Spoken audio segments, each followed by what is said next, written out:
Pocos. Mi nombre es Darío Teplije, como les dijo Alejandro, yo soy radiólogo pediatra, radiólogo de adultos y niños por la Universidad de Buenos Aires con el profesor Acalurman, y después me dediqué a la radiología intervencionista. Ustedes saben que la radiología intervencionista son todos procedimientos guiados por imágenes, y especialmente niños. Nosotros vamos a saber que la radiología intervencionista tiene todo un campo para diagnosticar y tratar, que son las anomalías vasculares. Las anomalías vasculares son un grupo de enfermedades que yo hoy quiero que por lo menos entiendan la clasificación, y para no hacerlo muy aburrido vamos a hablar un poquito de la historia de las anomalías vasculares y después vamos a ver cómo se clasifican, cómo se diagnostican por los distintos métodos de imágenes y qué no pedir. ¿Está bien? ¿Cuántos de ustedes saben lo que es una anomalía vascular? ¿Nadie? Levante la mano. Doctor, que está acá adelante, ¿qué es una anomalía vascular? ¿Sabe? Se le viene a la cabeza la anomalía vascular. La anomalía vascular básicamente es una inadecuada formación o una alteración morfológica del propio vaso, de un área de un sector. Bueno, eso es solamente una parte muy pequeña que es una malformación vascular. Ahora vamos a hablar de eso. ¿Qué más? ¿Quién sabe? ¿A qué le suena? ¿Qué es lo más común que vemos en anomalías vasculares cuando ustedes hacen diagnóstico por imagen? Todos ustedes ya son radiólogos generales, ¿correcto? ¿Estoy equivocado? ¿Cuál es? ¿No? Bueno, ¿cómo? Acá la doctora me dice hemangioma. Muy bien. El más común de los tumores vasculares en la infancia va a ser el hemangioma, y eso es lo que todos conocemos como anomalías vasculares. Pero en realidad no es tan así. Por eso la charla de hoy tiene como intención explicarles un poquito de qué se trata. Yo soy coordinador del grupo de anomalías vasculares del Hospital Garrahan y coordinador en el Centro de Anomalías Vasculares del Sanatorio Mater Dei, donde vemos de forma interdisciplinar estos pacientes. A ustedes ahora como radiólogos mucho no les va a importar, pero les voy a hablar un poquito también del tratamiento de cada una de ellas. Entonces, lo que sabemos para empezar es que el principio de la sabiduría es llamar a las cosas por su verdadero nombre. Esto lo dijo Confucio. ¿Por qué es tan importante? Porque si no nombramos a las cosas bien, probablemente no tengamos idea de qué estamos hablando, ¿correcto? Entonces hay una palabra que probablemente ustedes hayan escuchado mucho, que es angioma. ¿Escucharon? Bueno, eso no sirve para nada. ¿Por qué no sirve decir la palabra angioma? Porque no define nada. En realidad, angio viene de vaso y oma viene de tumor. Entonces, angioma lo tenemos que desterrar de los informes radiológicos, porque no define nada. Ahora van a aprender cómo hay que informar. Pero angioma en sí es un término muy general que no aplica a nada en particular. Desterrando otros términos, ¿escucharon una vez la palabra MAO? ¿Qué es MAO? Malformación arteriovenenosa. Es un tipo específico dentro de lo que vamos a ver hoy, pero no es todas las anomalías vasculares.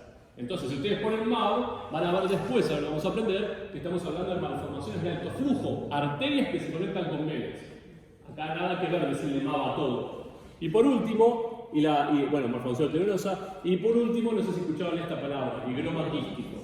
También la tenemos que desterrar. Higroma quístico no se usa más y se refería a lo que vamos a aprender hoy, que son malformaciones linfáticas. Entonces, dejamos de usar angioma, dejamos de usar MAO para todo y dejamos de usar la palabra higroma quístico. Un poquito de historia para no hacerlo tan aburrido. Al principio, en el año 1700, empieza a pensar que el feto se podía afectar por lo que pensaba la madre. Cuando se desarrollaba el bebé, se pensaba que, decía, el poder de la imaginación de la madre en las afecciones del feto. Este panfleto de 1977. Y después, este gráfico acá de Japón, tenemos una japonesa que está mirando demasiado tiempo flores rojas y al chico le sale lo que parece ser, no sé si lo ven de ahí, un hemangioma en la cara.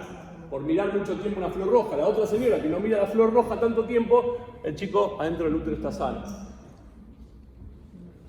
De pronto se empezó a entender que en realidad la circulación fetal y la mamá estaban separados, y el doctor Bell, que es uno de los pioneros de esto, en 1815 descubre, esto nadie se lo va a tomar, no por favor, es solamente para divertirnos.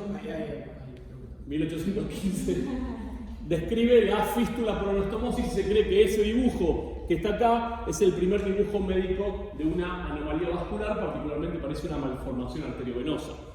Más adelante en el tiempo tenemos este cuadro de Dalí, que tiene una mujer que en el cuello Picasso, de Picasso, que tiene en el cuello lo que parece ser una malformación linfática, inclusive tiene una cicatriz, parece por puntos, que fue tomada una biopsia. Entonces empieza a aparecer en esta historia de las anomalías vasculares algunos detalles particulares, empieza a diferenciar, pero lo importante en lo que nos atañe hoy es que en 1982 hay un médico que se llama Mulliken. Este tipo Mulliken es un cirujano plástico del Hospital de Niños de Boston, se junta con otro patólogo que se llama Lowacki y deciden hacer la clasificación de las anomalías vasculares. Y ahora viene lo importante. Unos años después, acá tuve la suerte de conocer a Mulliken, que ahora sigue trabajando, pero ya está con sus 90 y pico de años. Escriben este libro, que es el libro de las anomalías vasculares, con Mulliken, Lowacki y otro médico que se llama Fishman, que es un cirujano. Y en el 92, y esto es a lo que voy, se crea la Sociedad Internacional para el Estudio de las Anomalías Vasculares. Esta es la ISVA. Esta sociedad es la que hoy por hoy rige la clasificación de las anomalías vasculares. Entonces, cuando tenemos que clasificar, informar, diagnosticar o hablar con un colega sobre una anomalía vascular, tenemos que hablar con la clasificación de la ISVA. La clasificación de la ISVA no solo nos guía para hablar el mismo idioma, sino que nos orienta en el diagnóstico y tratamiento. Y la verdad que es una sociedad que es bastante seria, está formada por Europa, Estados Unidos y algunos de nosotros también que estamos en esta parte del mundo, pero es una sociedad que trata todo el tiempo de mejorar la calidad de atención de los pacientes con anomalías vasculares. Finalmente, lo importante es que en el 96 se hace la primera clasificación definitiva de las anomalías vasculares. Vieron que yo siempre digo anomalías vasculares y los divide en dos cosas importantes que eso sí lo tienen que acordárselo, son los tumores y las malformaciones. Los tumores van a ser lo que dijo el doctor antes, ahí están sentados justo. Acá tenemos a la derecha, tenemos a los tumores, que son los hemangiomas, y a la izquierda el doctor habló de los vasos malformados, y esas son las malformaciones vasculares. Los tumores de la doctora son tumores que tienen replicación celular. Las malformaciones del doctor no tienen replicación celular, están malformados desde el nacimiento. ¿Está bien? Son las dos grandes clasificaciones de temas. Ahora vamos a ver un montón de cosas, pero eso es lo que quiero que entiendan primero. Los tumores tienen replicación celular, y el más frecuente, ¿cuál es? Que dijo la doctora. El hemangioma por lejos, y después tenemos a las malformaciones, que ahí sí ya tenemos la venosa, la linfática, arteriovenosa, etc. Bien, entonces, vamos a empezar por la clasificación de la ISVA. Esta clasificación está en la página web de la ISVA para cualquiera que le importe, y además hay una pequeña aplicación que se la baja en el celular, no como aplicación sino como dirección web, donde pueden escribir algo que están viendo y les da la característica radiológica, la característica clínica, por ejemplo, un hemangioma infantil. Esta clasificación, como les dije antes, ¿tenés? No. Con el tracker. Esta clasificación, gracias. Como les dije antes, agarra las anomalías vasculares y las divide en tumores. Dentro de los tumores los divide en benignos, localmente agresivos y malignos. Hoy no vamos a hablar más que de los benignos porque es una cosa ultra específica lo otro. Y un solo comentario sobre los que son localmente agresivos. Y las malformaciones vasculares, si me acuerdo de la doctora para allá, el doctor para acá. Tenemos las que se afectan por distintos canales. Y lo que vamos a ver hoy son estos, los que son simples, los que afectan al capilar, a las malformaciones que afectan al vaso linfático, las venosas y las que son mixtas, que cubren ambos canales. Empecemos por los hemangiomas. Hay dos grandes grupos de los hemangiomas. El más común por lejos, todos tienen a un hijo acá, o un sobrino, o un primo, que nació con un hemangioma. ¿Por qué? Porque uno de cada 5 chicos van a nacer con un hemangioma. Es recontra común y es muy importante que el radiólogo, especialmente el que hace ecografía Doppler, porque este método, el Doppler, va a ser la base de todas las anomalías vasculares para empezar a estudiar, tiene que saber de qué se trata. El más común dentro de los hemangiomas, los únicos que quiero que se acuerden hoy, son los infantiles. ¿Por qué les digo esto? Porque hay otros hemangiomas que los ven acá abajo, que son los hemangiomas congénitos. Ahora vamos a ver la diferencia. Uno es infantil y el otro es congénito. Pero esto es importante porque a la ecografía no se van a poder diferenciar muy bien. Ustedes van a tener que hacer un poco de médicos también y preguntarle cuándo le salió, hace cuánto lo tiene, porque la parte clínica hace al informe radiológico. Entonces dijimos que los tumores vasculares los podíamos dividir, por ahora lo que aprendimos, en hemangiomas infantiles y hemangiomas congénitos. Y este es el gran gráfico que les sirve a ustedes para aprender la diferencia entre uno y otro. Los hemangiomas de tipo infantil son esta línea verde. y aparecen a los días del nacimiento. El bebé no nace con el hemangioma puesto, sino que aparece a los pocos días y empieza a crecer. Ese tipo de hemangiomas tienen un patrón, lo ven en verde, característico de crecimiento hacia el pico del año y después empiezan a involucionar y el 80% se va a ir hacia los 5 a 8 años. Esto es el patrón típico del hemangioma infantil, tumor vascular más común en la infancia. ¿Está claro? Pregunta 3 del examen de Newman. Y después tienen a los hemangiomas tipo congénitos, que son diferentes. ¿Por qué? ¿Ven la raya que dice birth, que dice nacimiento? Ya están desde el nacimiento. Ya se empezaron a formar adentro de la panza de la mamá. Entonces, cuando el bebé nace, tiene ya puesto el hemangioma congénito. Y eso no lo pueden diferenciar por radiología, porque ahora vamos a ver que no hay gran diferencia. Lo tienen que entender que se diferencia por la clínica. Entonces, el pibe nace con el hemangioma puesto y después van a ver que hay dos tipos, que son hay más, pero quiero que recuerden, son esos dos, que son el rich y el niche. El rich es rápidamente involutivo. En inglés, Rapid Involution Congenital Hemangioma, y el otro es no involutivo o non-involutionary. ¿Y por qué eso? Porque ven la línea azul del no involutivo, está el nacimiento y nunca se va. Se produjo dentro de la panza y siempre está igual. Tiene 5 o 6 años, ese hemangioma no se va a ir, a no ser que lo operemos y lo saquemos, pero va a quedar para toda la vida. El hemangioma rápidamente involutivo ya hizo su fase de crecimiento como lo hace el hemangioma infantil, pero lo hizo adentro de la panza de la mamá, y después empieza a desaparecer a los próximos días de nacer. Y rápidamente se achica y se empieza a poner un halo blanco alrededor y se va. Este comportamiento depende de la fisiopatología de cada hemangioma y no vale la pena que lo hablemos hoy, no les va a importar, pero sí les quiero decir que los hemangiomas infantiles, los más comunes, tenemos que saber un poquito de la fisiopatología. ¿Por qué? Para entender, porque son los más comunes. Entonces entender que es como Munich dice como si fuera una obra de 3 actos, donde hay un prólogo, donde está la primera obra, el primer acto, donde se empiezan a proliferar las células, eso que le dije antes a la doctora, los tumores tienen replicación celular, las malformaciones no. Empiezan a proliferar en la fase neonatal, empieza después el segundo acto donde empieza una fase involutiva, y después por tercer acto y finalización de la obra se empieza a desaparecer y se empieza a reemplazar por grasa. Y todo esto tiene una correlación imagenológica. Este médico, que se llama Bischoff, correlacionó todas estas fases con la anatomía patológica. Miren la cantidad de células que tiene un bebé de 3 meses con hemangioma que le hacemos la biopsia.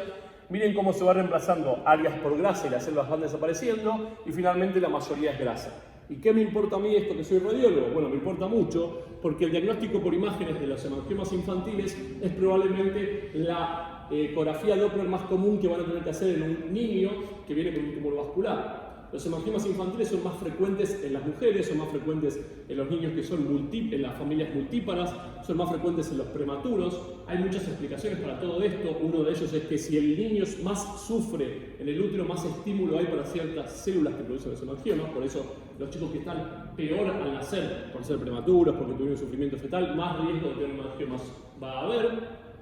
Y generalmente va a tener 3 fases, como dije, la proliferativa, la de estable y la involutiva, ¿sí? O la de establecimiento, que se le dice, pero lo importante es que nosotros entendamos que en cada fase de estas 3 que tienen los hemangiomas infantiles hay una ecografía Doppler diferente. ¿Estamos hasta acá? ¿Preguntas, dudas? Bien, solo un comentario les voy a hacer para que lo sepan. Estos hemangiomas tienen un marcador de membrana, un transportador de glucosa que se llama GLUT1, que es positivo. Y esto es importante para nosotros que nos dedicamos a esto, porque cuando vos haces biopsia, porque no te queda claro, porque no todo es tan así como lo explico, si el marcador de membrana es positivo, es un hemangioma infantil. Los otros, los congénitos, no tienen ese transportador de glucosa. Es un comentario para que lo tengan en cuenta. Les muestro entonces clínicamente cómo se ven. Estos son distintos tipos de hemangioma. Están los superficiales, tiene una manchita acá chiquitita. Están los mixtos, que quiere decir que son profundos y superficiales. Tenemos los profundos que ven que la piel, no sé si no se ve de ahí, pero está sana la piel, está por debajo. Es una piel casi sana. Y los segmentarios, es decir, que toman dermatomas de la piel. Estos son los más peligrosos porque se asocian a distintos síndromes vasculares. Cuando hacemos la ecografía Doppler vamos a ver esto. Depende el estadio del hemangioma. Pero siempre tenemos que tener en cuenta que vamos a ver una lesión heterogénea, que puede ser un poco más ecogénica o isocoica con el resto del estroma alrededor, que está bien definida, ¿la ven?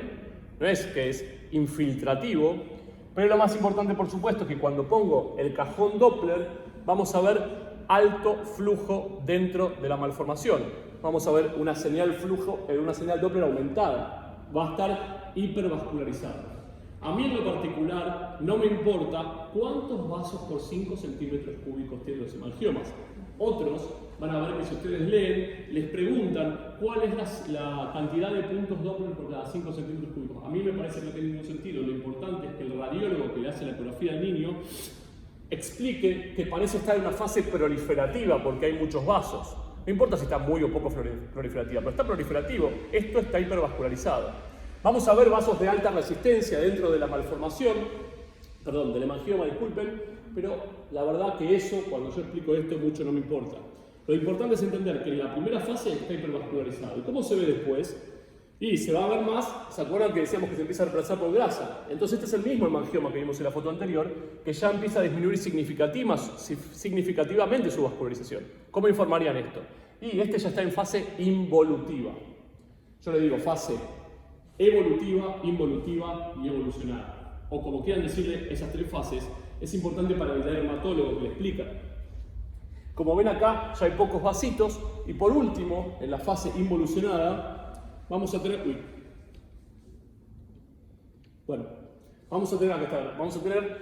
casi ausencia de vasos y reemplazo por ecogenicidad del tejido. ¿Por qué ecogenicidad? Contesten ustedes si no se aburren.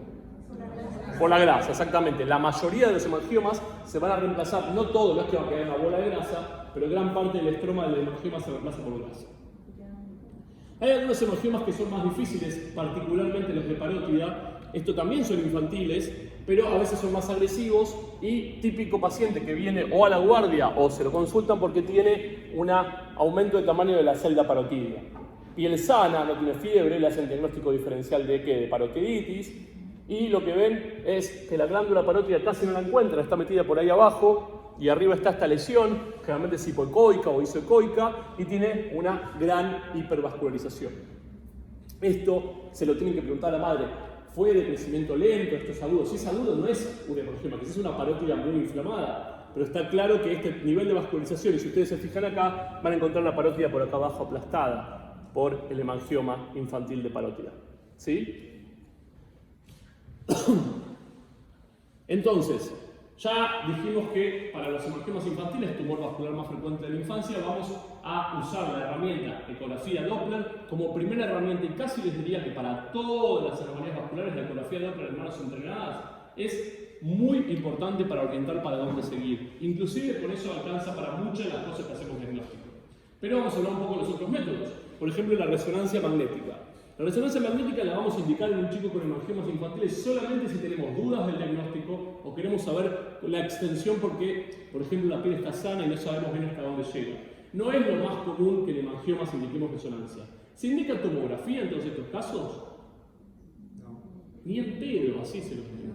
No pidan tomografía sin sentido. La tomografía en todas las anomalías vasculares, casi en ningún caso, y en pediatría es muy pocos los casos, que van a usar la tomografía. ¿Está claro? Antes de pedir tomografía no pidan nada. Esperemos si se puede derivar con resonancia o con la ecografía de Doppler. Porque esto es importante. Paciente que tiene una sospecha de anomalía vascular llega al hospital Garrahan con una tomografía con contraste. O sin contraste, mucho peor. Entonces, no tiene ningún sentido. La resonancia es la herramienta. Y quiero que aprendan este concepto general para todas las anomalías vasculares, que es que las lesiones que son, en general, llenas de proteínas, se van a ver hiperintensas en las secuencias sensibles al fluido. Entonces, acá tenemos un coronal T2, donde vemos que el líquido cefalorraquídeo está blanco y este hemangioma de la órbita está blanco. Si nosotros vemos acá, en un T1, vemos que está el líquido cefalorraquídeo negro, vemos la lesión que está isointensa con el parénquima cerebral. Es decir, casi les diría para todos, es una regla general, que las anomalías vasculares son hiperintensas en las secuencias sensibles a fluido como T2 y iso o hipointensas en las secuencias T1. Si esto es al revés, cuando ustedes están viendo una anomalía vascular, duden de que sea una anomalía vascular. Hay algunos casos, se los voy a mostrar, pero ante eso duden, porque la mayoría son tumores y es otra cosa. ¿Está bien? Ven acá, cuando hacemos el contraste en este hemangioma de la órbita, ¿qué sucede? Realza, ¿sí? Tiene un realce homogéneo del hemangioma. Es claramente hipervascularizado, como ya lo veíamos en Doppler. La verdad que en este caso mucho no cambiaba con la ecografía, pero como estaba en la órbita, tenemos que definir cuál es la característica extensión si se mete en la órbita. ¿Está bien? ¿Dudas sobre resonancia de hemangiomas? Listo. Tratamiento hay un montón, no nos importa en este caso, pero el propranolol es el tratamiento de los hemangiomas infantiles y actúa a nivel de este transportador gluturo de membrana. Por eso es importante que no le demos propranolol a los pacientes que no son hemangiomas infantiles porque no tienen el transportador donde actúa el propra. Entonces, la verdad es que no tiene sentido. Pero me importa que sepan que no todas las frutillas son hemangiomas. ¿Vieron esas lesiones de frutillas? No todas son hemangiomas. Esto, en este caso, tenemos un paciente que tiene una lesión roja, que creció rápidamente, pero ¿qué tiene como característica clínica? Ven que parece más agresivo, bien como salió todo de los costados, los vasos, y es duro, muy duro. Y esto es una metástasis del neuroblastoma. Entonces, no importa lo que sea, porque es un caso rarísimo, esto sale del libro, pero lo importante es que hay que diferenciar que no todos van a ser hemangiomas. Los hemangiomas van a ser blandos, van a aparecer los pocos días de vida y no aparecen rápidamente de pronto un día para otro que saltan, ¿sí? Entonces, es muy interesante que estemos atentos a que no todas las lesiones van a ser de este tipo. Cuando tenemos hemangiomas infantiles que son o más de 5 centímetros o tiene más de 5 en el cuerpo, tenemos que empezar a estudiar a ese paciente porque existe un grupo de síndromes vasculares que asocian a los hemangiomas con compromiso visceral. Y en este caso, lo que tenemos que hacer, no se llega a ver seguramente de allá, pero ven, este chico tiene una lesión acá, otra lesión acá, ven, ahí los puntitos rojos, son varios hemangiomas, tiene más de 5, hay que estudiarlo, ¿por qué? Porque puede tener compromiso hepático. Hay un montón de síndromes, pero el más frecuente es que asocie más de 5 hemangiomas con hemangiomas hepáticos. Los hemangiomas hepáticos los vamos a hablar brevemente, pero pueden ser de distintos tipos. Pueden ser los solitarios, pueden ser los que son múltiples, o sea, varios puntos con hemangiomas en el hígado, o los que son difusos, que afectan a todo el hígado. ¿Y por qué es tan importante este hemangioma hepático congénito? Se dice congénito, pero en realidad es el neo que hoy le fue a hacer una ecografía y tiene una lesión que compromete el hígado. Porque en realidad estos hemangiomas que son, como dijimos antes, tumores vasculares benignos de la infancia, pueden hasta llevar a la muerte a un neo si tiene compromiso de todo el hígado. Y si uno no sabe diagnosticar o manejarlo y esperar el tiempo suficiente para que el hemangioma infantil haga esa fase involutiva que ya sabemos que la va a tener, puede haber complicaciones bastante serias. Una de ellas, vieron que tenía mucha vascularización, inclusive en los hemangiomas se pueden ver fístulas entre las arterias y las venas, y cuando hay muchas fístulas en el hemangioma del hígado tan grande, puede haber ¿qué? Sobrecarga cardíaca. Entonces el neo tiene falla cardíaca. Vamos a ver algunos ejemplos de hemangiomas hepáticos. Como se ven, se pueden ver como imágenes hipoecoicas en el hígado. Estos son los hemangiomas focales, ¿sí? Se ven puntos negros. Cuando uno le pone el examen Doppler en el cajón Doppler, se van a ver hipervascularizados. Estos hemangiomas que son focales, así, ¿qué van a ser? Van a ser del tipo en general, ¿sí? En general son del tipo congénito, de los otros que vimos antes, y no van a evolucionar. Ahora, cuando son difusos, que afectan todo el hígado, ahora vamos a ver alguno, esos son hemangiomas del tipo infantil y probablemente rápidamente, no rápidamente, con el tiempo normal de los hemangiomas, vayan achicándose. Esto es un hemangioma difuso. Es difuso porque afecta a gran parte del hígado y está hipervascularizado, no son varios puntos. Estos hemangiomas difusos, ven que tiene áreas ecogénicas, mucha vascularización, y si uno los tiene que dejar tranquilos, porque acá el doctor Luma ha salvado un par que querían ir a biopsiarles. Si vos lo biopsiás, ¿qué pasa con esto? Sangre. Entonces, si uno está lo suficientemente tranquilo y se da cuenta que es un hemangioma infantil hepático y lo deja hacer su evolución natural, controlándolo clínicamente, eso se va a ir desapareciendo hasta desaparecer completamente y dejar este pedazo de calcio, por ejemplo. Los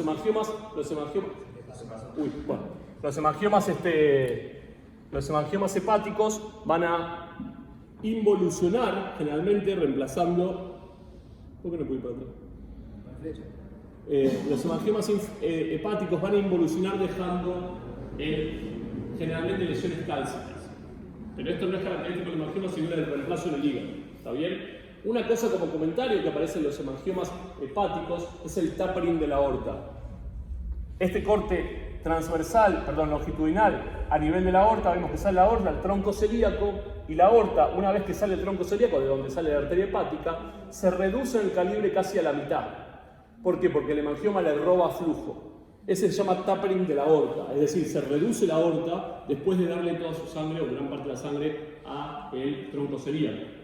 Esto es una característica para todos los hemangiomas grandes del hígado, no es particular de cada uno. ¿Está bien? Bien, esto es una tomografía. La verdad que en este caso no vamos a hacer tomografía, vamos a hacer resonancia, pero lo importante es cómo se comportan estos hemangiomas frente a la inyección de contraste endovenoso. Lo que va a suceder es que van a tener una homogeneización del contraste rápidamente cuando uno lo inyecta. ¿Sí? Y vamos a ver que el parénquima hepático en la fase arterial va a estar así heterogéneo, en la fase venosa se va a empezar a hacer homogéneo y rápidamente la fase venosa tardía se va a hacer completamente homogéneo con el resto. ¿Sí? Eso es el comportamiento típico de un hemangioma, en este caso difuso, de todo el hígado. ¿Está bien? Bien, simplemente para que sepan, existen varios síndromes asociados a los hemangiomas que por sus siglas en inglés se llaman fases, sacral, pelvis y lumbar. Eso no lo vamos a ver, pero cada una de estas letras es distintas asociaciones de partes del cuerpo. El lumbar, por ejemplo, tiene la mielopatía de la M, las anomalías renales, las anomalías anorrectales, pero lo que más probablemente vea un radiólogo en su vida normal sea un síndrome de fases, aunque son rarísimos. El síndrome de fases lo que caracteriza es que tiene una anomalía de la fosa posterior. Esta es una ecografía del cerebro, donde vemos que la fosa posterior tiene una fosa posterior completamente llena de líquido, reducido el vérnice cerebeloso, tenemos dilatación de los ventrículos laterales y tenemos este gran hemangioma segmentario.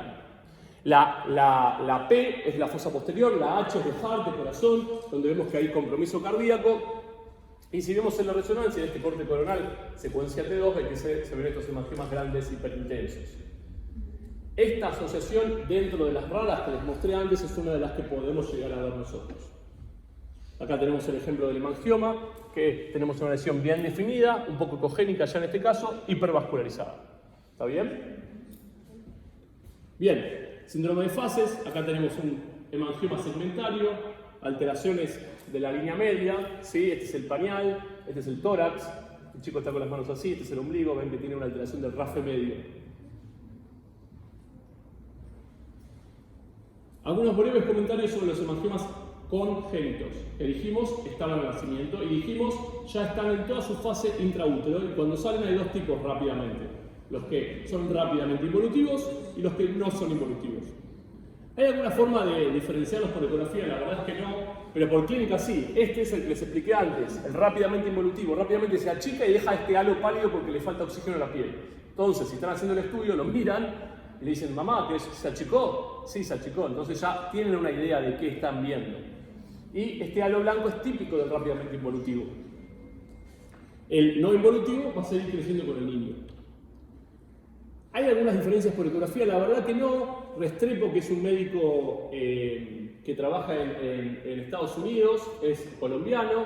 Él publica mucho sobre las características imagenológicas de los hemangiomas y comenta que quizás los hemangiomas que son rápidamente involutivos van a tener más presencia de calcio que los que son no involutivos, que van a tener menos calcificaciones y más hipervascularización.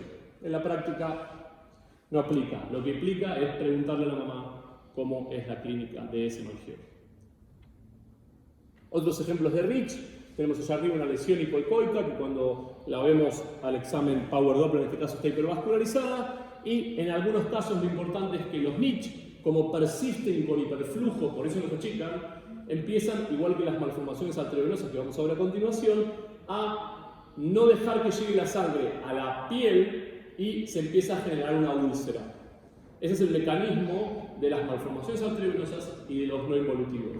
Estas úlceras, porque la sangre va todo el tiempo al hemangioma y no llega a la capilaridad normal de la piel, hace hipoxemia de la piel y se pueden producir úlceras. Y muy raros casos, en un caso del Hospital Garrahan, tuvimos que con esa flor de úlcera ir a hacer una embolización de ese no involutivo, cerrarle las arterias de forma endovascular para que se reduzca la vascularización del hemangioma y le dé sangre a esa úlcera para cerrar, y por suerte cerró. Pero es rarísimo que suceda esto. ¿Estamos con los hemangiomas?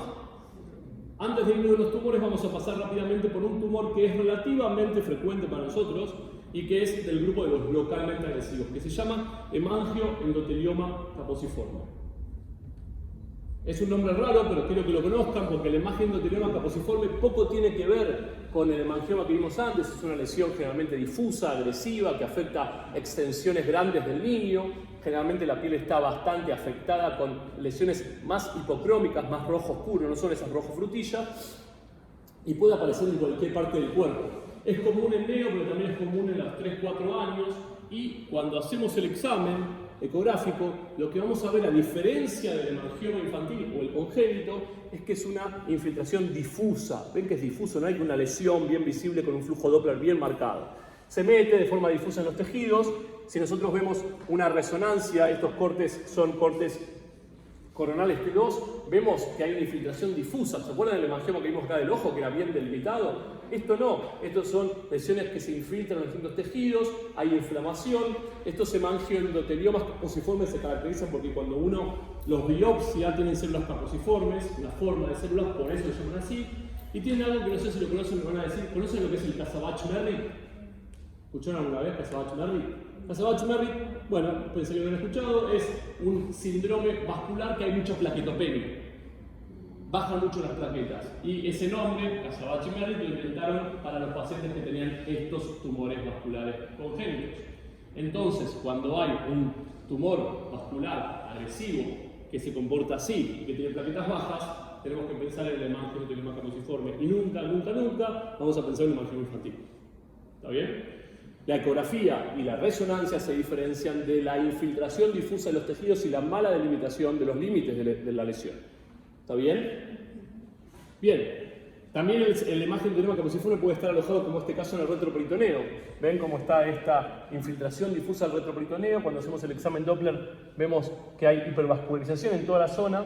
Puede haber tapering de la aorta, pero es muy poco común porque está toda la zona hiperinflamada, entonces no hay diferencia. Ven acá el ejemplo que no hay tanto tapering, no hay la diferencia entre la aorta pre y post troncocelíaco. No es tan claro como en el hemangioma hepático, porque la arteria hepática sale del tronco celíaco y en este caso es tan difuso que no hay tanta diferencia. Bien, dudas sobre tumores, cambiamos tumores.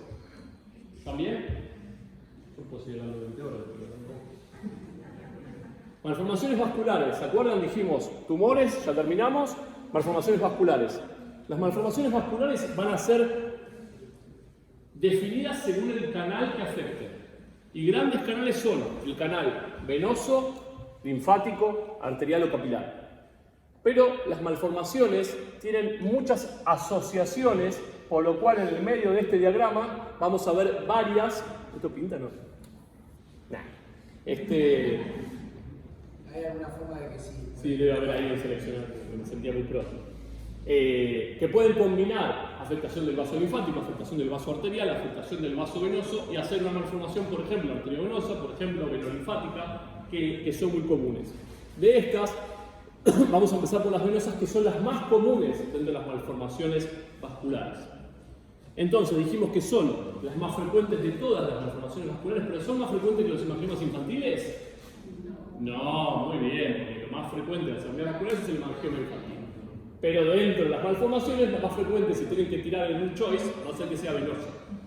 Entonces, vamos a ver que son las más frecuentes, generalmente se van a ubicar en cabeza y cuello, la mayoría de estas se ubican en cabeza y cuello, y son lesiones que pueden ser bien exofíticas o que pueden ser muy superficiales y blanditas, pero siempre vamos a ver generalmente la piel afectada, piel azul, cuando lo apretamos está blandito y no está caliente, como va a ser la que vamos a ver al final, que es la malformación arteriovenosa. Algunos ejemplos de los patrones ecográficos de las malformaciones venosas. Hay dos grandes patrones, esto no está en todos lados, a mí me gusta definirlo así, esto lo dice Björken, pero hay dos patrones grandes, el patrón displásico y el patrón espongiforme. El patrón displásico son esas venas, o cavitales, pero el patrón displásico son esas venas anormales que están recorriendo todo el tejido, ahora vamos a ver algunos ejemplos, que son venas que parecen normales pero son grandes, dilatadas, no tienen válvulas. Eso es una malformación venosa. Y ese patrón displásico es el que tienen algunos síndromes vasculares, como vamos a ver después, que es el hiperteroneo. El patrón espongiforme o cavitario son esponjas realmente de sangre que se ven muy parecidas, y ahora vamos a ver, a otras lesiones como es la malformación arteriovenosa. Ejemplo típico de paciente con una malformación venosa del labio. Bueno, medio difícil que lo vean de lejos, pero ven ahí, un chico tiene el labio hinchado, azul. ¿Desde cuándo lo tiene este chico? ¿Desde los 6-7 años? ¿Desde que nació? ¿Desde cuándo? Desde que nació, es una malformación. ¿Sí? No le aparece, no le crece, o sea, le crece con él, pero es una malformación. Entonces, tiene el labio hinchado, tiene la piel azul, no sé si la llegan a ver por acá. Cuando hacemos la ecografía es un patrón típico espongiforme, es decir, vemos una especie de esponja más o menos definida, hipoecoica, o sea, tiene líquido adentro, que es la sangre. Y a veces aparecen estas lesiones que tienen sombra acústica, que son los típicos flebolitos. Son depósitos de sangre que se van acumulando y van superponiéndose capas de calcio y queda este típico flebolito dentro de la malformación. ¿Está bien? Los flebolitos no son del todo patognomónicos como se veía antes, pero son bastante característicos. Si hay un pedazo de calcio dentro de una malformación, probablemente sea una malformación venosa. Si nosotros hacemos la resonancia, ¿qué les dije sobre las resonancias? En esta secuencia axial T2, esta no tiene STIR, no tiene supresión grasa, pero ¿cómo se ve? Se ve hiperintensa la secuencia T2. Si lo ven hipointenso, piensen en otras cosas. Puede ser, después vamos a ver qué, pero es otra cosa. ¿Cuándo pedimos resonancia en las malformaciones venosas? En algunos centros que tienen acceso y recursos lo piden en todos los pacientes, pero en realidad con una ecografía Doppler como esa, con ese chico con ese labio, yo no necesito más. Pero a veces tengo que ver la extensión, si lo voy a meter al quirófano a hacer un procedimiento intervencionista, quizás quiero ver hasta dónde llega y no lo puedo definir bien con ecografía y pido una resonancia. Otros ejemplos de malformaciones venosas típicas, paciente con una malformación venosa del glúteo. Cuando hacemos la ecografía vemos este patrón espongiforme, ponemos destacamos acá que está la presencia de un pedacito de calcio con sombra acústica. ¿Y qué pasa cuando yo pongo el cajón Doppler en estos estudios? ¿Qué va a pasar? ¿Va a tener mucho flujo o no tener flujo? Dale, Miguel. No hay flujo. Perfecto. Cuando yo pongo el cajón Doppler no se va a ver flujo. ¿Por qué? Porque son malformaciones que se las agrupa dentro de bajo flujo. Pero es muy importante entender que el hecho que no tenga señal Doppler no quiere decir que no sea una malformación vascular. De hecho, una maniobra buena para hacer en este tipo de lesiones, si uno no está muy acostumbrado, lo que hace es apretar un poco. Por ejemplo, si la malformación está acá, yo aprieto acá y el Doppler no va a aparecer. O sea, se va a llenar de sangre. Entonces, entender que estas malformaciones, que especialmente las que comprometen el músculo, si yo le pongo el cajón Doppler no va a haber hipervascularización, no porque no haya vasos, de hecho son malformaciones de los vasos, sino porque el flujo es tan bajo que el sensor Doppler no lo detecta. Cuando yo aprieto, se mueve la sangre y lo veo. Acá tenemos un ejemplo, un corte axial en secuencia T2 con sustracción grasa, donde hay todo un compromiso del músculo de una típica malformación venosa del músculo. Otro ejemplo de malformación venosa de la pierna, muchas veces puede comprometer la rodilla. Miren esta rodilla que comprometida está con compromiso intraarticular, ¿sí? Hay lesión intraarticular. Y si nosotros hacemos una radiografía, en este caso la hicimos por otra causa, se ven estos puntos blancos que son radiolúcidos, radiopacos, que son el calcio de los flebolitos.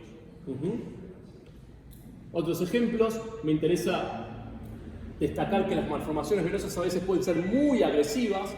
Este chico, miren, ven el músculo normal acá, la intensidad del músculo normal, y en estas secuencias coronales T2 está todo el músculo hiperintenso, está afectado por malformación venosa. No importa el nombre, pero esto se llama síndrome de Bockenheimer, para definir estas malformaciones tan grandes que comprometen casi toda la pierna. Y son terribles. ¿Por qué son terribles? Porque el paciente tiene mucho dolor, es muy difícil de tratar, y pasa que a veces las malformaciones venosas tan extensas generan compromiso de la coagulación.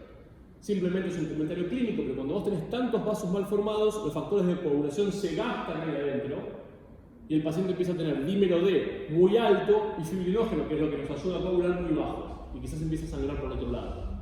Y eso porque tiene malformaciones muy grandes. ¿Cómo tratamos los radiólogos intervencionistas a las malformaciones venosas? No existe más la cirugía de entrada, eso hoy por hoy es completamente descartado porque la radiología intervencionista ofrece alternativas mucho más benignas, menos agresivas, mínimamente invasivas y muy efectivas para el tratamiento de esto. Y básicamente es que en la sala de hemodinamia punzamos la malformación con guía ecográfica, le inyectamos primero contraste para ver que no se vaya a la vena normal, porque a veces hay distintos tipos que hoy no se los voy a explicar de malformaciones venosas, y los tipos 3 tienen salida a venas normales. Esas nos complican porque después de poner el contraste, esta no se va a ningún lado, le inyectamos el agente esclerosante que irrita la pared de la malformación, la pegotea y la achica. Exactamente lo mismo. Otro ejemplo, muchas veces en estas malformaciones podemos guiarnos con ecografía, pinchamos, hacemos la radioscopía y después no damos radioscopía de vuelta, sino que simplemente vemos cómo la espuma, como las varices, se va llenando hasta arriba de todo y va dejando esa sombra acústica. Ejemplos de tratamiento de pacientes con malformaciones venosas grandes, quedan muy inflamados después del procedimiento, pero miren qué buenos resultados hay en la mayoría de los casos. Hay casos muy difíciles, pero el compromiso funcional y estético está muy mejorado con la tecnología intervencionista.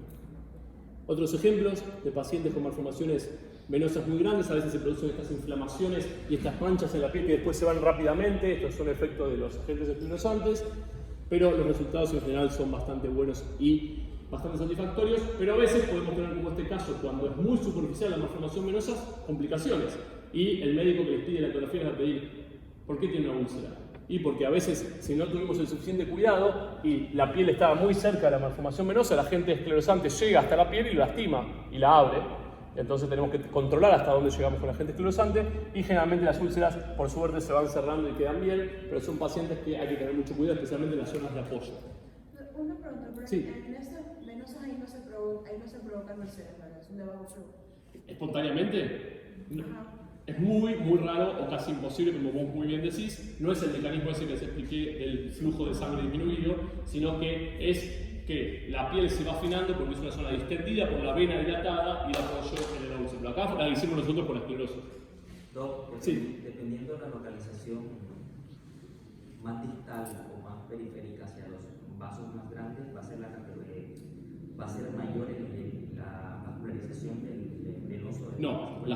No, eso no tiene que ver con la vascularización. Las malformaciones venosas pueden ser enormes si están en la planta del pie y ser muy chiquitas si están al lado de las venas como la cabra. No tiene que ver con la cercanía a los grandes vasos, tiene que ver con estas son todas mutaciones. En el caso de para cada uno de estos síndromes vasculares hay genes. Este es una mutación típica que se llama TIE2, y son mutaciones somáticas.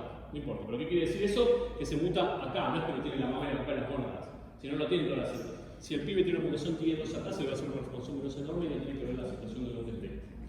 Pero lo que les quería decir es que no todas las lesiones azules dilatadas son malformaciones venosas, como dije antes, que no todas las fruticias son hemangiomas. Si en este caso tenemos un paciente que tiene una bocha azul acá, decimos, ¡ay, qué linda malformación venosa! Le metemos a esclerosante, ¿qué pasa? Lo matamos. Porque esto, cuando le ponemos el Doppler, ¿qué pasa? Tiene hiperflujo. En realidad es la comunicación entre una vena y otra vena del cráneo externo y el intracráneo, y este es el famoso sinus pericráneo, que es una comunicación entre el plexo venoso extracraneal e el intracraneal.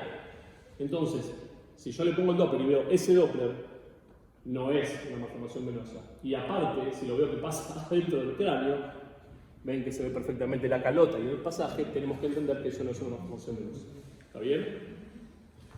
Sinus pericráneo, entonces, un diagnóstico diferencial de las malformaciones venosas, especialmente en la cabeza. Seguimos avanzando. Terminamos con las malformaciones venosas, vamos a las malformaciones linfáticas. El segundo más frecuente dentro de las malformaciones vasculares. Estas son verdaderos alteraciones, secuestros localizados del sistema linfático. Ustedes saben que el sistema linfático recorre el cuerpo alrededor del sistema venoso y su función es drenar la linfa drenar el exceso de líquido del estroma normal. Cuando las venas tienen exceso de líquido que lo dejan entre las células, el sistema linfático está ahí esperando y lo va chupando y lo va llevando al sistema linfático, que después termina en el confluente súbulo-subclavio y vuelve al sistema venoso. Esa linfa que va por el sistema venoso es un sistema venoso normal, un sistema linfático normal. Cuando el niño nace con alteraciones en la anatomía de ese sistema linfático y producen secuestros o dilataciones, se producen las malformaciones linfáticas. Pueden clasificarse dentro de grandes tipos Pero lo más importante es que pueden ser macroquísticas o microquísticas. Y esto depende de cuán secuestrado, cuán dilatado esté ese vaso linfático, para que nosotros podamos decir que es macro o microquística. Las malformaciones linfáticas macroquísticas son estas. La típica nena, es más frecuente en las nenas, que tiene una lesión grande en el cuello, dilatación, y la piel ¿cómo está? En su mayoría va a estar normal. Las otras, las venosas, ¿cómo tiene la piel? En su mayoría azul. Acá no hay dilataciones venosas, esto es una malformación linfática pura, y cuando nosotros hacemos la ecografía, ¿qué vemos? Vemos este patrón de cavidades, o líquido adentro, con algunos tabiques en su interior, que nosotros por más que lo apretemos y pongamos el Doppler no va a haber tanto flujo como en el venoso. Vieron que les dije, si apretan una malformación venosa se va a mover. Y son típicas estos tabiques que tiene acá, y si cuando nosotros hacemos una resonancia, vamos a ver este corte axial, secuencia T2, que el líquido de la malformación linfática, como tiene muchas proteínas, va a ser bien hiperintenso. Y ahora viene lo que yo les comenté un par de veces antes, que pasaba si era hipointenso la secuencia T2. Y este es el ejemplo, yo les muestro esto y ustedes me dicen, che, pero esto es isointenso con el músculo de la secuencia T2. Esto es porque esta tiene un quiste que sangró. Como tiene algo de hemoglobina en su interior, va a bajar la hiperintensidad. No va a ser hiperintenso la secuencia T2 y se va a ver isointenso con el parénquima o hipointenso. Entonces hay que entender que esto es un sangrado, pero no es la característica primaria de esa malformación vascular. Por eso les decía que siempre van a ser hiperintensas. Acá, si ustedes se fijan, no lo van a llegar a ver ahí, pero se ve nivel, porque el chico está acostado, es un resonancia, se ve el nivel del sangrado. ¿Sí? Entonces, esto es otro paciente, malformación linfática de miembro inferior típica, piel general sana, y está un poco roja, pero porque justo es la foto de un paciente que tenía una celulitis localizada, y estos quistes que en este caso están heterogéneos, que están no están del todo hipoecoicos, eso es porque ha habido un pequeño sangrado, por eso tiene la piel roja. Y si nosotros vemos casos graves como que vemos en el Garrahan, vemos este paciente que tiene compromiso severísimo en este corte axial, secuencia T2, vemos que tenemos grandes quistes que comprometen bien lo que es el cuello, la lengua, lo ven ahí en la pantalla. Este chico llega al hospital y se podía alimentar solo, no tenía traqueostomía todavía, después la tuvo, pero pueden ser bastante agresivas también las malformaciones linfáticas. Y lo que se puede ver es que este es el caso típico de un niño que nace con una lesión de cuello, que ya se había visto en la resonancia prenatal. La resonancia prenatal es muy buena para definir una malformación linfática cervical. Este es el niño que nace con lesión, y cuando uno ve el examen Doppler puede llegar a ver que hay aumento de flujo en los tabiques, estos finos tabiques que hay entre las malformaciones linfáticas. No es lo más importante, pero aparece vascularización entre los tabiques. Y esta es la resonancia postnatal del mismo paciente, prenatal y postnatal, nos da una adecuada información. Otro ejemplo de malformaciones linfáticas, pero ahora complicadas. Miren cómo está, finos tabiques dentro del quiste grande porque ha tenido sangrado y ya se empezó a fibrosar dentro de la malformación. Por eso nosotros los radiólogos intervencionistas, especialmente a mí, me gusta tratarlos lo más temprano posible. Otro día nació un bebé en la neo del Garrahan, una malformación linfática así, de 2 días de vida, ya lo tratamos. Y probablemente el pronóstico de ese chico sea mucho mejor que lo que hacíamos antes, que era esperar, que pase un mes, a ver cómo antes, hacer la traqueostomía. Entonces, estas malformaciones tienen mucho menos riesgo de complicarse, de sangrar y infectarse si uno los trata temprano.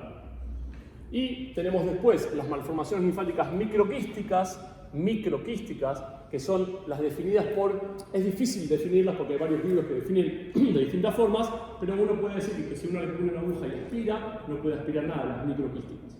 O otros dicen más de 1 centímetro de cada lesión. La realidad es que son muy diferentes, unos son bolsas de linfa y los otros son pequeñas lesiones en piel que se caracterizan por tener compromiso muy pequeñito de la piel. Otro paciente, típica malformación linfática, no, este es el mismo, pero otra malformación linfática cervical, lo que les quería mostrar cómo es el tratamiento. Nosotros ponemos catéteres dentro de la malformación linfática, los vaciamos de esa linfa y le inyectamos sustancias esclerosantes, en este caso doxiciclina, que va achicando la malformación. Si uno lo trata de forma adecuada, y en este caso lo combina finalmente con cirugía porque le queda toda la piel caída, logra un resultado de este tipo. A veces, si lo tratamos bien temprano en la vida, como estamos haciendo ahora, que antes no hacíamos así, podemos evitar inclusive la cirugía porque la piel no se llega a distender tanto y cuando el chico crece se acomoda. ¿Sí? La doxiciclina no es un antibiótico. La doxiciclina es un antibiótico, exactamente. La doxiciclina en los últimos años se ha empezado a utilizar específicamente para las malformaciones linfáticas porque se vio que además de ser un antibiótico de poco uso en general, porque lo usamos mucho como tratamiento clínico, tiene efecto antifactor de crecimiento tumoral, que es una característica dentro de las malformaciones linfáticas. Entonces se sabe que es muy efectivo como agente esclerosante. Aunque hay un montón de agentes esclerosantes, no vamos a hablar de ese tema, pero sí, es un antibiótico. Acá tenemos el ejemplo de doxiciclina, pulsamos la malformación y después le ponemos contraste para ver que se mantenga dentro de los quistes y le ponemos la doxiciclina. Y en este caso es un paciente que tenía una malformación linfática del cuello. ¿Qué hicimos? Les comento nada más, en vez de mandarlo a hacer una traqueostomía, le hicimos una esclerosis. Vieron que las esclerosis inflaman, lo dejamos en terapia intensiva intubado 48 horas y después despacito sacamos el tubo y veíamos qué pasaba. No pasó nada, perfecto, se va a casa. Lo hicimos otra vez y después de 3 sesiones de estar en terapia intensiva intubado, tuvimos este resultado y nunca se tuvo que traqueostomizar. Ese es un protocolo que hacemos para pacientes que son selectos. Hay que ver si cuando uno le hace la endoscopía no es complicado, pero a veces se puede evitar la traqueostomía. Ejemplos de malformaciones linfáticas de otra parte del cuerpo, esto es una tomografía, nunca es necesario tener una tomografía, la pongo para eso, ¿sí? Pero cuando vemos una tomografía vemos que se ven acá los tabiques hiperdensos, nunca es necesario hacer una tomografía, siempre va a ser mejor la resonancia para ver la extensión. Ejemplos de cómo se ven las malformaciones cuando sangran, ven que se ve hiperecogénico en algunas zonas, hipoecoico en otras zonas, y a veces tienen tanta mala suerte los chicos que tienen, como este caso, malformación en el tórax y es el mismo paciente de antes que tenía en el cuello. Eso es rarísimo, porque como les expliqué antes, las malformaciones son segmentarias, tienen mutaciones, en este caso son mutaciones de tipo PIK3CA, es otra mutación, no es la TIE que les comenté antes, pero tiene acá. Este tenía acá y tenía el tórax. Digo, como que a veces son bastante raros los casos. Un ejemplo típico que me gusta siempre explicarles a los que están aprendiendo sobre anomalías vasculares es la malformación linfática intraabdominal, que antes se decía quiste mesentérico y que no se le dice más quiste mesentérico. En realidad era una malformación linfática de vasos linfáticos en el mesenterio que estaban secuestrados igual que los del cuello. Entonces antes a las que le decían quiste mesentérico los operaban, era un desastre. Ahora se sabe que las malformaciones linfáticas abdominales son iguales que la del cuello, nada más que uno tiene que tener ciertos cuidados porque son más tendientes a sangrar. Entonces uno lo que hace desde la radiología intervencionista es punzarlos, vaciarlos con guía ecográfica y ponerle doxiciclina y no se operan más. Hay un comentario que se los hago nada más para que lo tengan en cuenta, que nosotros ahora tratamos con fármacos a muchas de estas enfermedades. Uno de ellos es el sirolimus, que es un antiangiogénico y hace que sangren mucho menos las malformaciones linfáticas intraabdominales y les da tiempo para tratarlo a largo tiempo. Otros ejemplos, malformaciones linfáticas en el ojo. Estas las tratamos con tomografía, con guía tomográfica y ponemos una aguja detrás del ojo. Esto al doctor Luma le encanta porque me ocupo el tomógrafo para hacer este tipo de estudios. Le inyectamos contraste, ven que está ahí detrás del cono. Le inyectamos el agente esclerosante y tiene una buena respuesta. A veces ponemos el arco en C al lado del tomógrafo como para ver en tiempo real cuando inyectamos el contraste y que no se nos vaya el contraste al cerebro, porque si va al cerebro no podemos poner agente esclerosante. A veces las malformaciones venolinfáticas de la órbita se comunican por venas anormales al intracráneo. Y así son los resultados de estos pacientes que tienen malformación linfática del cono. Miren, antes y después son distintos casos.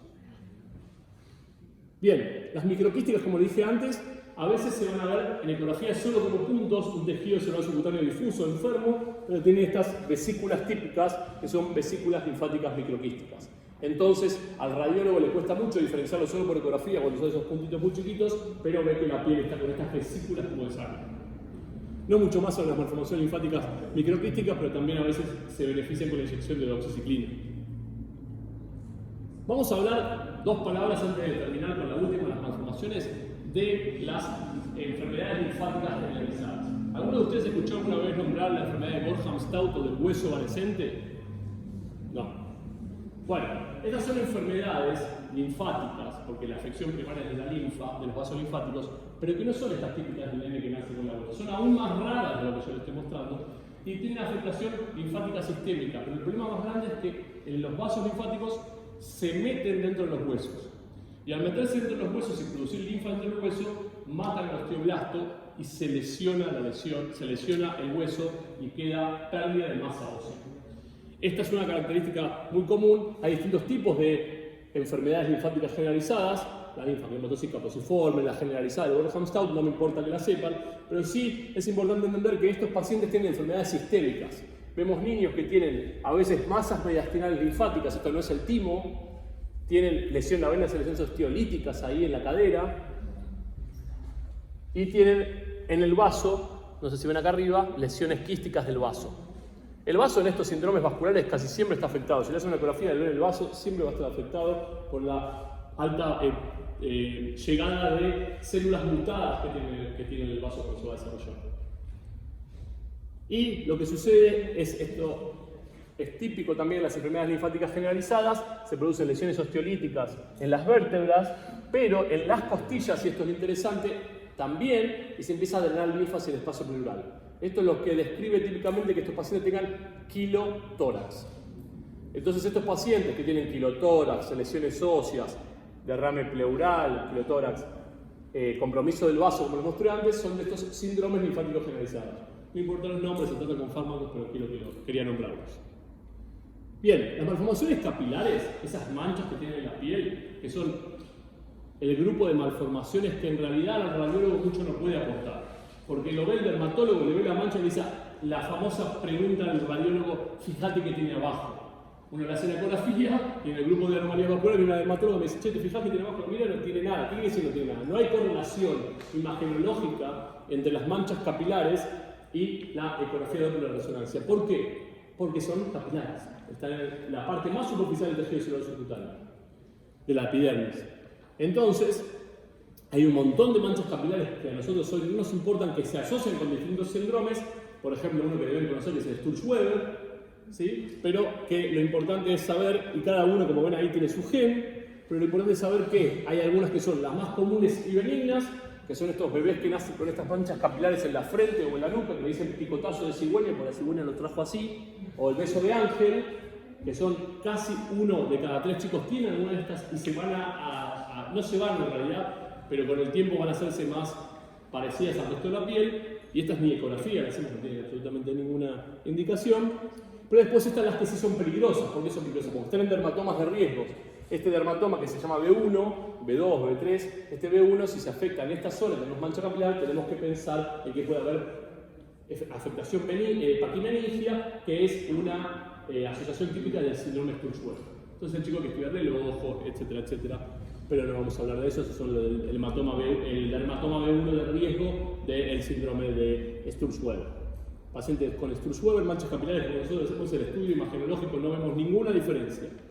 Otro ejemplo de mancha capilar. Y por último, y para terminar, las malformaciones arteriovenosas. Las malformaciones arteriovenosas son las únicas de todo lo que se explica hasta ahora que se llaman de alto flujo. Pregunta de examen. Las de alto flujo son, ¿por qué? Porque los compromete una arteria. Ninguna de las que vimos hasta ahora tiene un compromiso arterial.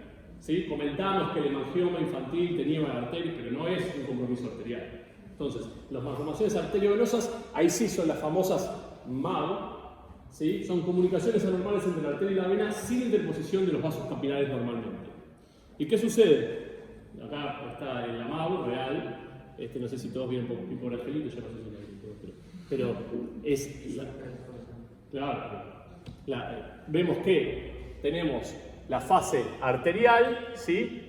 Que llega al capilar y normalmente vuelve por la vena, ¿sí? Eso es lo normal. Pero cuando tenemos una malformación arteriovenosa, ¿qué sucede? La arteria no hay lecho capilar que la detenga, pasa directamente a la vena, hay sobrecarga de las cavidades cardíacas derechas primero, hay aumento de salida del flujo de las cavidades izquierdas y este círculo vicioso empieza a hacer una dilatación y puede llevar a insuficiencia cardíaca. Eso es lo típico de las malformaciones arteriovenosas. Las malformaciones arteriovenosas, a pesar de ser malformaciones, quiero que recuerden que es muy raro ver un chico chiquito con malformación arteriovenosa. Como las malformaciones arteriovenosas se comportan por estadios clínicos que se llaman estadios de Joginger, que hay un estadio más quiescente, que no hay síntomas, y van avanzando hasta un estadio 4 o 5 cuando hay insuficiencia cardíaca, generalmente se diagnostican cuando son chicos de más de 8 o 9 años. Eso es bastante característico de las malformaciones arteriovenosas. Cuando a mí me consultan un bebé de la niño que sospecha malformación arteriovenosa, lo más probable es que sea un hemangioma, como tiene mucho flujo, está caliente. Pero es rarísimo, o realmente nunca vi, una malformación arteriovenosa en chicos bien chiquitos. No porque no estén, porque son malformaciones, sino porque no llegan a ese estadio. Se cree que mucha llegada de sangre directamente va generando lo que se llama estrés de pared. Ese estrés de pared va dilatando las venas y ahí llega uno a diagnosticarlas. ¿Cómo se ven? Si yo les muestro esta foto de acá, ¿qué me pueden decir sobre esta foto? Una lesión caliente ahí que está... No cambia mucho cuando hace esfuerzo. Es muy parecida a cuál que les mostré antes. Y la venosa, ¿sí? La linfática son quistes más redondos, ¿vieron? Son quistes más grandes. Esto es más un patrón espongiforme de las venosas. Las venosas sean azules, cuando el chico se enoja o hace fuerza se inflaman. Esta es caliente y no es azul. Pero cuando le pongo el Doppler, ¿qué pasa? Se prende completamente. Entonces esta es la diferencia. Si yo no tengo equipo Doppler, no voy a poder diagnosticar una diferencia entre un patrón espongiforme, una malformación venosa y una arteriovenosa. En realidad es bastante fácil por la clínica, etc. Pero si vemos que cuando uno hace el Doppler se prende, está hipervascularizado. Hay vasos de muy baja resistencia porque está directamente comunicado con la vena. Cuando nosotros ponemos los puntos del pulsado vemos que puede haber fístulas y este sonido que hace cuando nosotros hacemos el examen Doppler pulsado de comunicación directa entre la arteria y la vena. ¿Sí? Estos son algunos otros ejemplos de malformaciones arteriovenosas del pie. Un paciente que tiene acá, por ejemplo, tiene piel sana, pero está caliente, le duele. Estas son las más difíciles de tratar y generalmente son las que más complicaciones traen. Cuando uno le hace el examen Doppler, ver esta región hipervascularizada, inclusive vemos áreas de aliasing, o sea, de flujo muy alto, turbulencia. Y cuando nosotros hacemos una angioresonancia en fase arterial, vemos que en la fase arterial ya vemos ramas venosas, eso no es normal, en la fase arterial tenemos que ver solo la fase arterial, y vemos las comunicaciones que se producen cuando nosotros vamos a la sala de intervencionismo y le hacemos una angiografía digital. Usamos la arteria, metemos un catéter y la estudiamos y vemos que en la fase arterial se ven ramas venosas, como acá ven que ya hay ramas venosas, y se ven todas estas comunicaciones entre las arterias y las venas. Estas se van a tratar generalmente de forma endovascular. Las otras que les mostré se pincha directamente y estas se tratan de forma endovascular. Se va por la arteria hasta el nido y se lo sella. Aunque últimamente tratamos las malformaciones arteriovenosas también de forma percutánea, inyectando directamente en el nido con ecografía y tenemos muy buenos resultados también. Pero este es el ejemplo de una típica malformación venosa que uno viene por la arteria, lleva hasta la parte más distal del nido, lo llena con un agente esclerosante con un coil y vemos la exclusión completa de esto. Pasamos a esto donde no está más la malformación.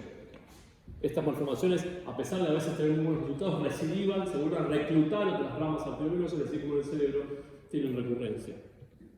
Otro ejemplo de una malformación arteriovenosa de la mano, con piel afectada, con piel enferma. Parece una malformación venosa, pero si uno la toca está caliente y si le hace el Doppler está hipervascularizada. En la fase arterial vemos que ya está toda la fase venosa presente, todo el dedo se prende, miren qué compromiso tan severo de la malformación que tiene, y lo que podemos hacer en estos casos es muy poco, porque si nosotros embolizamos ese dedo, se va a amputar. Por último, y para que comentario nada más, hay varios síndromes vasculares que se asocian a distintas mutaciones de genes que se los fui nombrando, pero el más común de todos es un gen que se llama PIK3CA. Ese gen PIK3CA es un gen que tenemos todos, pero que cuando está mutado en las células somáticas, es decir, en una mutación somática, o sea, en partes del cuerpo, no es gonadal, no se hereda, genera una hiperexpresión de receptores de angiogénesis, entonces los vasos crecen más. Esta mutación PIK3CA, lo más común es que se asocia a un síndrome, no se lo van a tomar, no se lo va a tomar porque no saben si se lo va a tomar, pero que se llama PROS, que es PIK3CA Related Overgrowth Syndrome, síndrome de sobrecrecimiento asociado a la mutación del PIK3CA. Este espectro PROS engloba a un montón de pibes que tienen pata grande, brazo grande, o sea, sobrecrecimiento, asociado a alguna de las malformaciones que yo les mostré en toda la charla de hoy. Y el más común, el que se ha escuchado normalmente, es el hiperteloné. El hiperteloné hoy está dentro del espectro PROS, pero muchos se sigue llamando así. Son manchas capilares asociadas a vasos linfáticos anormales y sobrecrecimiento. Y vamos a ver que estas mutaciones también están presentes en el último tipo de malformación que vamos a ver hoy, que la ponemos aparte porque todavía no está clasificada dentro de la ISBA. En la clasificación nueva que va a salir el año que viene sí, pero no está dentro de esto que dijimos, malformación de bajo flujo, dentro de ella venosa linfática, que es el FABA.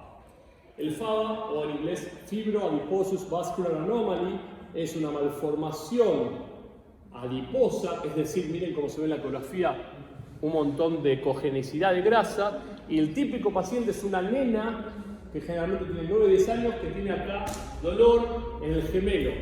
es el típico paciente con un FABA. Y es importante saber porque estas malformaciones tipo FABA no responden en lo más mínimo a las esclerosis que hacemos nosotros. Entonces, si uno las diagnostica a tiempo, hay alternativas, no importa hoy, pero se hace crioablación, radiofrecuencia, se puede hacer tratamiento farmacológico.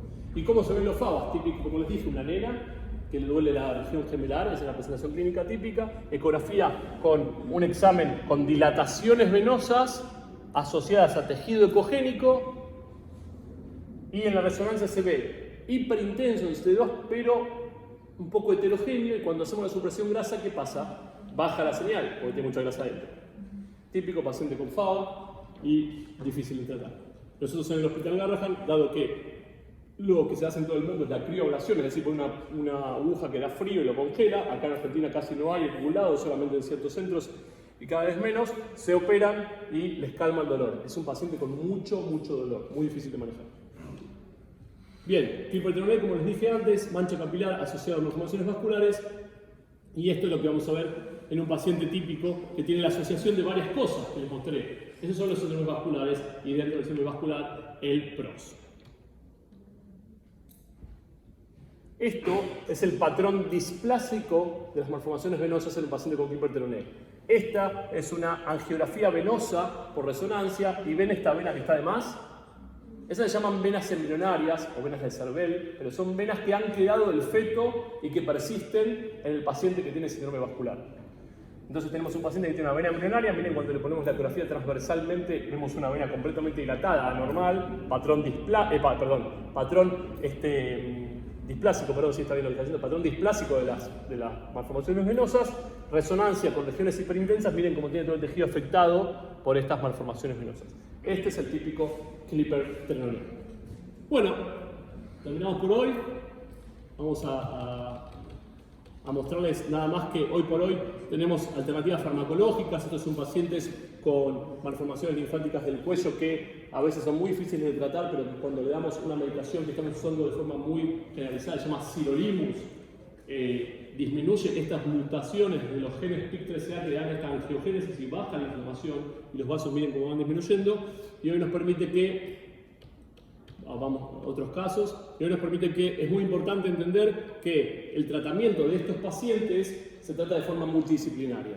Yo, que soy radiólogo intervencionista, primero hice pediatría, no puedo trabajar solo con este paciente tan complicado, y en muchos casos tenemos los grupos interdisciplinarios, como el que trabajamos en el Hospital Garrahan o en el Sanatorio Mater Dei, donde hay un pediatra, hay un radiólogo intervencionista, hay un dermatólogo que es básico, hay un cirujano plástico que trabaja con ese paciente, está hematología, oncología, porque a veces estos pacientes tienen trastorno de la coagulación, y el trabajo multidisciplinario somos un montón, que trabajamos con el paciente al mismo tiempo, el paciente entra al hospital y lo vemos todos los que lo tenemos que ver, no siempre lo ven todos, pero lo vemos en equipo y discutimos el caso y le ofrecemos terapeutas diagnósticas como en el sanatorio.